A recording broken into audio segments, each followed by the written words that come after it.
Hello, what up guys? How you doing? It is Lasty here. Welcome today to a new episode of the FIFA 21 Ultimate Team Road to Glory. Episode number 64 on this fine Wednesday. Hope you guys are all doing well. Sitting back, relaxing and enjoying. Taking just a little bit of a 15 to 20 minute break so that you can watch the RTG and then get back to it and have a productive rest of your day, alright? Trying to make sure we all get what we need to done, but still enjoy some YouTube as well. So if you do enjoy today, do me a huge favor. Hit me with 5k likes. Smash that thumbs up button. Keep showing your support. Keep that hype train going. Thank you for your thumbs up in advance. And of course, subscribe to the channel if you're new around here. So for today's video, there was a couple of different routes that I was going to go down. There's actually a fly in here as well. That's gonna bug me all video. Apologies for that. How unprofessional. Anyway, there was a couple of routes I was gonna go down for this episode. One was gonna be I would play those remaining Rivals games that I've got and show you whether or not we could get like rank 2 or rank 1 in Division 1. See how that goes. And the other was finish off the Bellerin Objectives. And I just found myself doing that one instead. And I actually think it's a slightly more enjoyable thing to watch, so I'm glad I went ahead and did that. So essentially, because tomorrow's Thursday and tomorrow is rewards day and you guys like to see rewards on rewards day, I'm not going to tell you, because I haven't even played them yet, how the Rivals stuff goes. You'll see tomorrow whether or not we get rank 2 or rank 1 or rank 3 or whatever it may be. We shall see. I think it would take quite a lot for me to get rank 1. So what I would say is probably expect rank 2 rewards in Division 1 tomorrow, and then if a miracle happens, maybe we get rank 1, but I need to average about 700 points a game, which is getting close towards max points every single game, so I doubt it's going to happen, just to like not get your hopes up too much. But yeah, I'll do all that off camera, so I won't actually record those games, and I will just hit you with some rewards tomorrow, and we'll see where we get to. So there are a lot of games in this, and then we've also got some cool packs to open at the end of the video, but you have to forgive me as we go through these, and I don't quite remember exactly what the scores were or when someone quits or something, because these games just become a blur after a while. When you need to get like 15 wins for an objective and you're trying to get that done in like a quick time, in like, let's say you're trying to do it in one afternoon session, then you completely and utterly forget like games where you've won, you've lost. I mean, like right here, I'm 2-0 down. I was gonna quit, but then the guy did the full celebration on me, and that for some reason just spurred me on to stay in this game. I have no idea why, but then I get a cross assist, which is one thing I definitely need, so I will absolutely not be quitting this game right now. We will be sticking this one out to the end, whether or not we lose 10-1 or what. But at half-time, as you can see, yeah, it's 2-1 down. Then we move on into the second half. This is probably the game that I remember most vividly because of the comeback of dreams that this one is. Lucas manages to get the goal, 60th minute, half an hour to go with 2-2, and then 15 minutes to go. Che Adams gets through, hits him with another one of those RB crosses, and it is Lucas, the main man, to get himself his hat-trick. And I end up turning that game around and winning 3-2, which, I mean, that felt good. I'm not going to lie. That felt real good. So in terms of the Bellerin Objective, you can see what we've actually got done here. I think the crosses part is now 1 away. We're now 1 away on the crosses. And then, like, I can't remember how many wins we're at, but we still need a lot of wins. So you get a couple of packs every time you complete a little part of the objective. It's either just a 2 rare gold players pack or a 75 plus rare player. And so obviously you don't really expect much from them, and then you can't get disappointed when actually you don't get much. You just get like an 80 rated Alex Ramiro, which is absolutely fine, and a little DePaul as well. All of those players will go towards helping me, you know, just untradeable fodder that I can stick in for the 81 plus doubles that we're going to do later on. That's fine by me. So Lucas hits him with a bridge, and then I end up getting my cross assist in the very first goal I score in the next game. So I've got to stick in this one as well. Despite only having 37% possession, this was quite the tough match, I will say. My opponent does end up getting through and scoring a nice volley with Ollie Watkins, who has turned out to be a fairly difficult player to come up against, you know. He's actually quite good, isn't he? Especially if you end up coming up against, like, the red informed one. But not long after he scored, he ends up giving me a penalty, and I do score it with Che Adams, who, again, for a silver, has actually been, like, super impressive. I like him quite a lot, and he's quite difficult to deal with as well when you're up against him. So, yeah, it's what I have done in these videos, by the way, is just leave out. I've left out all the losses. You're just literally going to see the wins that I get. I give a penalty away and take a guaranteed red card right there because I'm pretty sure he was definitely going to score. And we'll see whether or not that was a good idea or a bad idea. I mean, I block the free kick and I don't give a penalty away, so that's a good thing, right? We haven't conceded right now. But then from the resulting corner, he literally scores. And I'm like, oh, I should have just let him score, shouldn't I? So, yeah, we are now 3-2 down when we have only been really winning in this game. But 116th minute, I throw the kitchen sink at him, and Lucas ends up getting the equaliser. Is this one going to go to penalties? Doesn't look like it, because I am through with that Brazilian man once again, and a little bit of goalkeeper movement. I knew he was going to do that, and I just hit it near post with Lucas. 121st minute winner. Oh, you absolutely love to see it. So, yeah, tough games the last few. And, like, normally these friendlies, they're like 1-0, 2-0, someone rage quits. And these ones have just been a real, like, they've been a chore. I'm not going to lie. And we're only just over halfway towards our wins. So plenty still to come. But I'm pretty sure we just needed to... The only other objective we got was to score a couple more goals with Prem players. And that was obviously going to happen if I get more wins, because I'm only using Prem players. So we get a very lucky goal there with Che Adams. Like, he just chases it in, and the goalkeeper deflects it off of him. And then St. Maximin gets through, makes it 3-0. And that, I feel like, was probably one of the first rage quits I've had in a while. It has been less rage quits than ever, considering this one doesn't have, like, an actual match limit or anything like some of the other stuff. Yeah, it seems odd that a lot of people were really sticking by it and staying in the game. But then again, I did when I was 2-0 down as well, right? So maybe people are just feeling a little bit more, like, competitive. I don't know.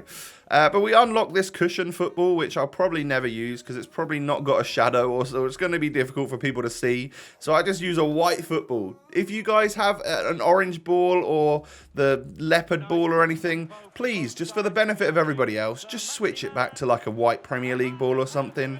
It's so much easier to see for... I mean, I don't necessarily have those visual impairments, but a lot of people are struggling. Same with like the pitch line colours and stuff. Don't use green pitch line colours. Why would you do that?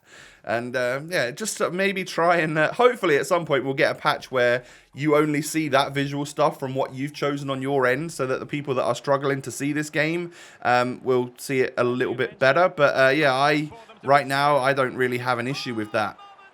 But I just think it's a bit odd. Some people really do have problems with seeing that stuff, and it's going to literally make them stop playing the game, which is not what we want. You know, we want this to be a nice, successful year, obviously.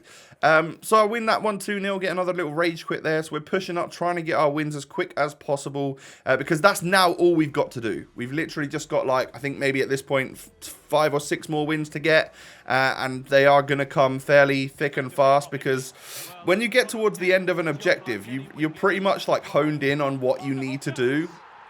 So there were games where I went 1-0 down in a couple of minutes and just quit, because I could tell that it was going to be a sweaty game. I was up against a red Rashford for the 127th time, and you know what? Just take the win, buddy. I'm going to move on and hopefully get someone that I can actually beat. So yeah, and that's the worst thing that can happen, is when you're 2-0 up and your opponent gets a goal, because then they feel like there's a chance. What you need to do is go 2 or 3-0 up and hope that then the opponent quits. Because if they get a goal, it's basically them saying, yeah, I'm staying in this game, buddy. So anyway, at 4-1, I mean, at that point, you're 3 goals down. I can see why you would quit. I would as well. But we are now at, what, I think 10 or 11 wins. So not too many to go. But I would say that the amount of teams that I came up against that were Premier League for the Bellerin Objectives versus like the EFL teams which have icons in it and stuff, it was like 90-10 in the split of the Prem. Most people were going for Bellerin. Is it because Bellerin is a more desirable card, probably, or the fact that maybe people have got a slightly better Prem team and they don't really want to put together an EFL squad. Maybe some of that as well, but you actually get more players if you do the other one. If you do the EFL one, you actually end up getting like 3 or 4 players, don't you? I'm not interested in that one particularly. I just don't see myself ever using those cards. I'm sure that will bite me in the future when, you know, you need like an EFL squad and I don't have the crazy players that everyone else does. But I'm going to stick to doing the objectives that I find interesting. Like this one I have enjoyed, I will admit. I have found it pretty interesting. It's been a bit sweaty and a bit stressful, but also at the same time, not too bad. We got it done in a couple days and we unlock ourselves a cool Bellerin card. However, if there's one which I'm just not interested in because I don't like the look of the reward, I'm going to stick away from it because, you know, there's plenty enough content for me, I'm finding anyway. I'm sure you guys are as well, considering we're uploading 8 times a week on this series. We're not really having any difficulty with the amount of content that's coming out. If anything, we can't really keep up with it because we're not doing absolutely everything that comes out, are we? So we must be down to one of the final games now because I'm seeing that. Yeah, we must be now. I'm looking at my timeline on my editing software, and we're getting close towards the end of the gameplay here, guys. I know all you've seen is a lot of Lucas and Che Adams scoring goals for us, and Alan St. Maximin as well, obviously. I don't know how we keep the ball there with the Brazilian. I knock it across to Che, ends up going in off the post. Probably could have shot near post there with Lucas. My next opponent does quit as well at 2-0. Literally, the last few games, I did get it like fairly easy, which felt good after a really, really tough like midsection. Pretty sure this is the last game right here where ASM just gets it into the box, knocks it into Adams, and he does fire home. Even his left foot is really good, you know. Solid player. If you missed out on him, I think you are genuinely missing out on a little bit of a gem for these sorts of objectives. And then I shoot near post there with Lucas because, again, the goalie takes a step to the left. And at 2-0, he decides to quit just before half-time. And that, my friends, is going to be the final win that I needed in order to unlock ourselves a Spanish right-back of rating 85. Nice. We also end up getting, what is it? Away end left trophy. Cool. I don't really get the trophy things. Have you guys seen that like that meme on Reddit where someone went to take a free kick and the big birthday cake trophy was in the way and you literally can't see anything? It's quite funny. But here we go, guys. Welcome to Hector Bellerin's Premier League item, whatever they're calling it. I don't know what type of item it is. But, yeah, we welcome him to the club. He looks like a very good player. Yeah, there's still right-backs in this league which are probably a little bit better or at least as good as him. But we've got a cool first owner one, I guess. So maybe we'll try our very best. You know, we've got a couple Spanish cards, haven't we? We've got Ansu Fati, we've got Iñaki Williams. So maybe, just maybe, we try and fit them into the squad this week. Maybe have a front three of Neymar, Iñaki Williams and Ansu Fati. I'd also quite like to use Sergio Ramos. I wonder how we get that in. I'm going to have a play around, you know, because if the market does continue to come down, then that is sort of maybe a sort of player that I would quite like to get, like a Sergio Ramos or something. I think him and Joe Gomez at the back would be really solid. So, despite him having slightly less pace, I think would be all right, you know. But yeah, Bellerin probably doesn't need a pace card. Just going to stick a Sentinel on him or something. Boost that physical and defensive attributes as much as I possibly can. And he will be a good right back. I'm pretty sure of it. It's high-low work rates, though, so he's not the sort of player like Wan-Bissaka, which I don't think we could get away at playing him at centre-back. We need to adjust this team probably quite a bit. Just one, to have some change, and two, because, yeah, you know, we just want to try out other things, really, in the next weekend league. So here we go. 81 plus double upgrade. 2 81 plus players in the pack, both untradeable, but there's no cap limit. They could literally be a 95 whatever. Oh, no, they probably can't be icons, but they could be a 94 Messi or Ronaldo, whatever. I've forgotten who's rated what these days, if I'm honest.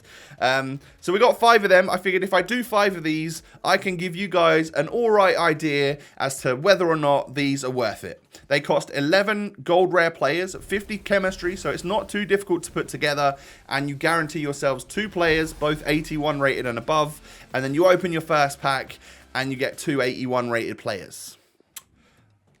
Damn it. So, yeah, I mean, that's fine as long as the second pack you open, you don't get 281 rated players. Damn it.